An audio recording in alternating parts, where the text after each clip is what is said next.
అంటే అమ్మఒడి పథకం కూడా పడి ఉండేది. జూలై మాసం వచ్చేసరికి వైఎస్ఆర్సీపీ ప్రభుత్వమే ఉండి ఉంటే వాహనమిత్ర పథకం పడి ఉండేది, కాపు నేస్తం వచ్చి ఉండేది, చిరు వ్యాపారులకు జగనన్న తోడు పథకం కూడా పడి ఉండేది. ఆగస్టు మాసం వచ్చేసరికి వైఎస్ఆర్సీపీ ప్రభుత్వమే ఉంటే జగనన్న విద్యా దీవెన వచ్చి ఉండేది, నేతన్న నేస్తం డబ్బులు పడి ఉండేటివి. మళ్ళీ సెప్టెంబర్ మాసం వచ్చేసరికి వైఎస్ఆర్ చేయూత డబ్బులు కూడా అక్క చెల్లెమ్మల ముఖంలో సంతోషం కనిపించే విధంగా కలకలలాడుతూ కనిపించేది. అక్టోబర్లోకి వచ్చేసరికి వైఎస్ఆర్ రైతు భరోసా 2వ విడత పడి ఉండేది. నవంబర్లోకి వచ్చేసరికి జగనన్న విద్యా దీవెన రైతులకు 0 వడ్డీ కింద జమ అయి ఉండేది. డిసెంబర్లోకి వచ్చేసరికి ఈబీసీ నేస్తం పడి ఉండేది, లా నేస్తం వచ్చి ఉండేది. పిల్లలందరికీ 8వ తరగతి చదువుతా ఉన్న పిల్లలందరి చేతుల్లో ట్యాబులు కూడా కనిపించుండేటివి. జనవరికి వచ్చేసరికి రైతులకు మళ్ళీ చివరి దఫా రైతు భరోసా సొమ్ముబడి ఉండేది. చిరు వ్యాపారాలకు జగనన్న తోడు అందుండేది. సంక్రాంతి సమయానికల్లా అక్క చెల్లెమ్మలకు ఆసరా కూడా పడి ఉండేది. ఇవన్నీ నేను ఎందుకు చెప్తా ఉన్నానంటే, ఫిబ్రవరిలోకి వచ్చేసరికి విద్యా దీవెన, జగనన్న చేదోడు, ఒకే ఒక చేంజ్. ఇది 5 సంవత్సరాలు మనం ప్రతి సంవత్సరం ప్రతి నెల ఈ మాదిరిగానే షెడ్యూల్ ఇచ్చి ఈ మాదిరిగానే చేసి చూపించడం. మారిందల్లా కేవలం ముఖ్యమంత్రి ఒకటే. ఈరోజు మరి ఎందుకు జరగడంలా ఈ చర్చ ప్రతి ఇంట్లో కూడా ఇప్పటికే స్టార్ట్ అయింది. ఈరోజు ఏ ఎంపీటీసీ అయినా, ఏ జెడ్పీటీసీ అయినా, ఏ రాజకీయ నాయకుడైనా కూడా చిన్న స్థాయి నుంచి, సర్పంచ్ స్థాయి నుంచి, ఎమ్మెల్యేగా ఓడిపోయిన స్థాయి నుంచి ఏ నాయకుడైనా కూడా, వైఎస్ఆర్సీపీకి సంబంధించిన ఏ నాయకుడైనా గర్వంగా తలెత్తుకుని ఏ ఇంటికైనా పోగలుగుతాడు. గర్వంగా తలెత్తుకుని ఏ ఇంటికైనా పోగలుగుతాడు. కారణం ఏమిటనంటే, మనం ఏదైతే చెప్పామో అది చేసి చూపించడం. వీళ్ళ మాదిరి మోసం చేయాల, వీళ్ళ మాదిరి అబద్ధాలు చెప్పాల, వీళ్ళ మాదిరి అధికారం కోసం ఏ గడ్డైనా కూడా తినేదానికి సిద్ధంగా మనం లేము అని చెప్పి సంకేతం ఇచ్చినాం. వైఎస్ఆర్సీపీ కార్యకర్తగా కాలర్ ఎగిరేసుకొని ప్రతి ఇంటికి వెళ్ళే ధైర్యం ఒక వైఎస్ఆర్సీపీ కార్యకర్తకు మాత్రమే ఉంది. ఇదే 8 నెలలు అయిపోయింది. తెలుగుదేశం పార్టీ కార్యకర్తలు ఏ ఇంటికి కూడా పోలేని పరిస్థితి, ఏ ఇంటికి వాళ్ళు వెళ్ళే పరిస్థితి, ఏ ధైర్యము వాళ్ళకు లేదు. ఎందుకనంటే ఏ ఇంటికి వాళ్ళు వెళ్ళినా కూడా ఇంత చిన్న పిల్లోడి దగ్గర నుంచి ఇంత పెద్ద వయసులో ఉన్న వాళ్ళు సైతం ప్రతి ఒక్కరూ కూడా ప్రశ్నిస్తారు చంద్రబాబు నాయుడు గారి కార్యకర్తలను. మా 15,000 ఏమైందని చెప్పి చిన్నపిల్లలు అంటారు, మా 18,000 ఏమైందని చెప్పి ఆ తల్లులు అంటారు, మా 48,000 ఏమైందని చెప్పి ఆ అత్తలు పెద్దమ్మలు అంటారు, మా 20,000 ఏమైందని రైతులంతా ఉన్నారు, మా 36,000 ఏమైందని పిల్లలు అంటా ఉన్నారు. ఏ ఒక్కరూ కూడా ప్రశ్నించేదానికి రెడీగా ఉన్న పరిస్థితిలో వీళ్ళు పోలేని పరిస్థితిలో కనిపిస్తూ ఉంది. ఒకవైపున ఇవన్నీ కనిపిస్తూ ఉన్నాయి, రెండో వైపున ఏం కనిపిస్తూ ఉందో, బాధుడే బాధుడు. బహుశా ఎప్పుడూ ఎవరికి ధైర్యం కూడా చేయలేరేమో. 6 నెలలు కూడా తిరక్క మునిపే ఏకంగా 15,000 కోట్ల రూపాయలు కరెంటు ఛార్జీల బాధుడే బాధుడు అనే కార్యక్రమం ఒక చంద్రబాబు నాయుడు గారు మాత్రమే చేయగలుగుతారేమో. బహుశా ఇంకెవరూ చేసేదానికి ధైర్యం కూడా సరిపోతేమో. కానీ ఈరోజు చూస్తే కరెంటు బిల్లులు చూస్తే బాధుడే బాధుడు కార్యక్రమం కనిపిస్తూ ఉంది. కరెంటు బిల్లులు ఒక్కటే కాదు, ఇలా ఏది చూసినా కూడా గ్రామీణ రోడ్లలో ఇక రాబోయే రోజుల్లో టోల్ అంట. అంటే గ్రామీణ రోడ్లలో వెహికల్స్ ప్రయాణం చేస్తూ ఉంటే నేషనల్ హైవేల మీద టోల్ కట్టే పరిస్థితి చూసినాం. ఇప్పుడు గ్రామీణ రోడ్లలో కూడా టోల్ వసూలు చేసే కార్యక్రమాలకు చంద్రబాబు నాయుడు శ్రీకారం చుడతా ఉన్నాడు. ఇంతటితో అయిపోలే. సబ్ రిజిస్టర్ ఆఫీసుకు పోతే రిజిస్ట్రేషన్ ఫీజులు పెంచే కార్యక్రమంతో మొదలు పెడితే మొట్టమొదటిసారిగా రిజిస్ట్రేషన్ ఫీజులే కాదు, రిజిస్ట్రేషన్ ఫీజులు స్థలాల మీదనే కాదు, రిజిస్ట్రేషన్ ఫీజులు ఆ స్థలాల్లో ఉన్న ఆ ఇళ్ళ మీద కూడా.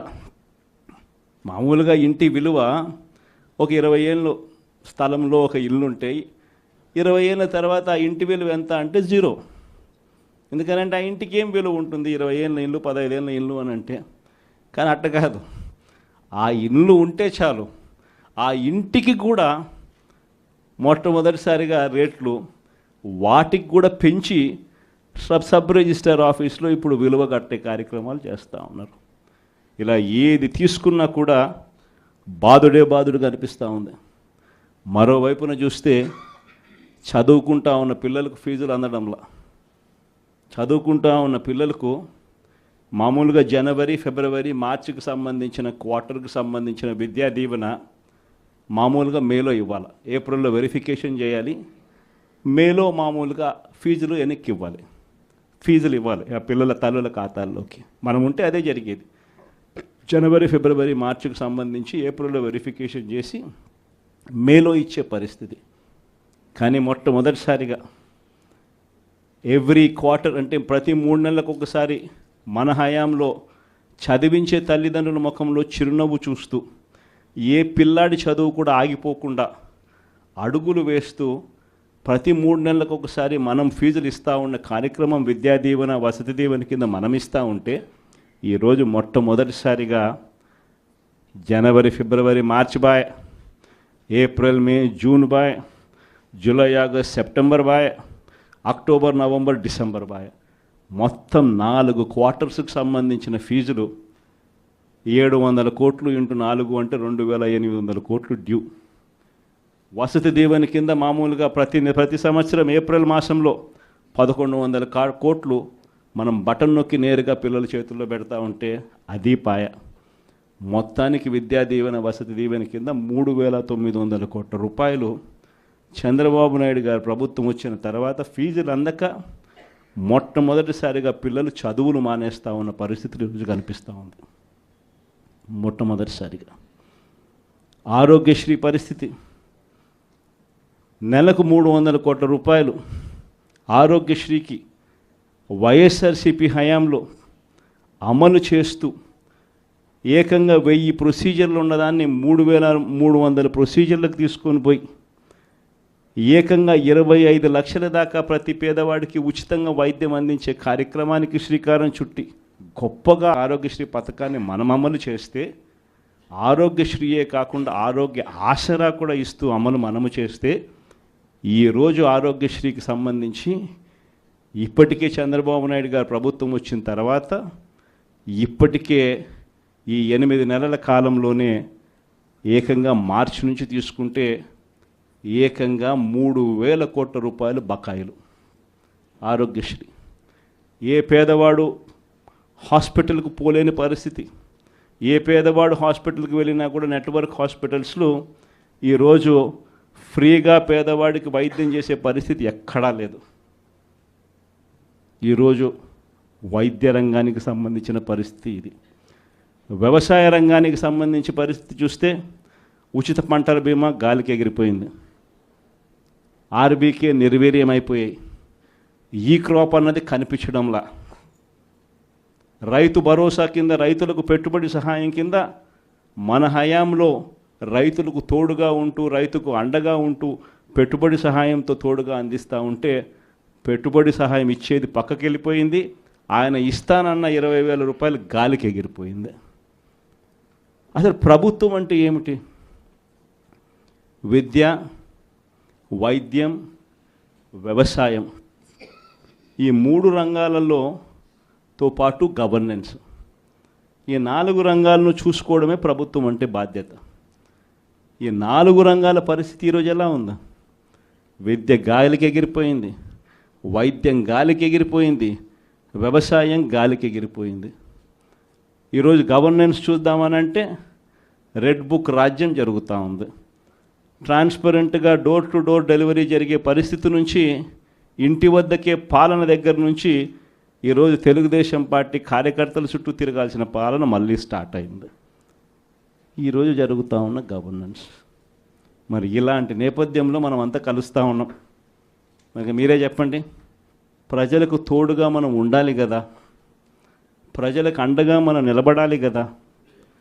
ప్రజలకు తోడుగా నిలబడగలిగినప్పుడే వాళ్ళ మీద ఉన్న వ్యతిరేకత మన మీద, మన నాయకుల మీద సింపతి కింద కన్వర్ట్ అవుతుంది.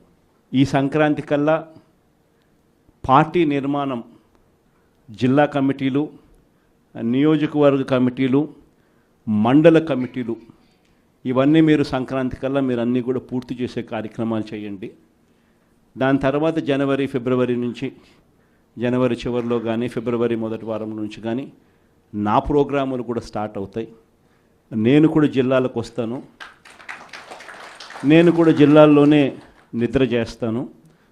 ప్రతిరోజు ఒక 2 నియోజకవర్గాలు చొప్పున కార్యకర్తలందరితో కూడా మమేకమయ్యే కార్యక్రమం చేసే కార్యక్రమానికి శ్రీకారం చుడతాను. నా ప్రోగ్రాంలో ఒకసారి స్టార్ట్ అయిన తర్వాత మండల స్థాయి నుంచి గ్రామ స్థాయి దాకా పార్టీ బలోపేతం చేసే విధంగా చర్యలు తీసుకునే కార్యక్రమానికి మనం శ్రీకారం చుడతాం. విలేజ్ కమిటీసు, బూత్ కమిటీసు, వీటిని సంబంధించి ఎలా వీటిని అన్నిటినీ కూడా బలోపేతం చేయాలి, వీటిని అన్నిటినీ ఆర్గనైజ్డ్ పద్ధతిలోకి ఎలా తీసుకుని రావాలి, సోషల్ మీడియా అన్నది ఒక బలమైన ఆయుధంగా కూడా మనం ఎలా ఉపయోగించుకోవాలి అన్నది కూడా చెప్పేటివన్నీ కూడా నేను ఎప్పుడైతే జిల్లాలకు వస్తానో అప్పుడు నా కార్యక్రమంలో ఇవన్నీ కూడా మీరు నేను అందరం కలిసికట్టుగా డిస్కస్ చేసి ఇవి గ్రామ స్థాయిలోకి పర్కులేట్ అయ్యేట్టుగా మీరు నేను అందరం కలిసి అడుగులు వేస్తాం. ఎందుకనంటే ఈరోజు మనం యుద్ధం చేసేది ఒక చంద్రబాబుతో కాదు, ఒక ఈనాడు, ఒక ఆంధ్రజ్యోతి, ఒక TV5 ఇలాంటి ఒక చెడిపోయిన ఒక సామ్రాజ్యంతో యుద్ధం చేస్తూ ఉన్నాం. వీళ్ళని ఎదుర్కోవాలి అని అంటే, ఆ మీడియా సామ్రాజ్యాన్ని మనం ఎదుర్కోవాలి అని అంటే మనకున్న ఏకైక అస్త్రం మన చేతుల్లో సెల్ ఫోన్. ప్రతి ఒక్కళ్ళం మనలో మన దగ్గర నుంచి మొదలెడితే గ్రామ స్థాయిలో ఉన్న ప్రతి విలేజ్ కమిటీ మెంబర్ దగ్గర నుంచి బూత్ కమిటీ మెంబర్ దాకా ప్రతి ఒక్కరికి కూడా వాళ్ళ ఫోన్ అనేది ఒక ఆయుధం కావాలి. మీకు గుర్తుందో లేదో, పెన్షన్ మన హయాంలో ఎన్నికల నోటిఫికేషన్ ఇచ్చే టయానికల్లా మన హయాంలో పెన్షన్లు దాదాపుగా 66,34,742 ఉంటే ఎన్నికల నోటిఫికేషన్ వచ్చే టయానికి ఈరోజు చంద్రబాబు నాయుడు గారు వచ్చే టయానికల్లా డిసెంబర్ నాటికల్లా పెన్షన్లు చూస్తే 62,81,000 తగ్గిపోయినాయి. అంటే 3,53,000 పెన్షన్లు ఇప్పటికీ కటింగ్. ఇది కాక ఇంకా వికలాంగుల మీద చంద్రబాబు నాయుడు మళ్ళీ ఒక కమిటీ వేసి ఇంటింటికి వికలాంగులు ఎలా ఉన్నారు అని చెప్పి ఇంటికి పంపించి వాళ్ళ పెన్షన్ ఎలా కట్టింగ్ చేయాలని చెప్పి అప్పుడు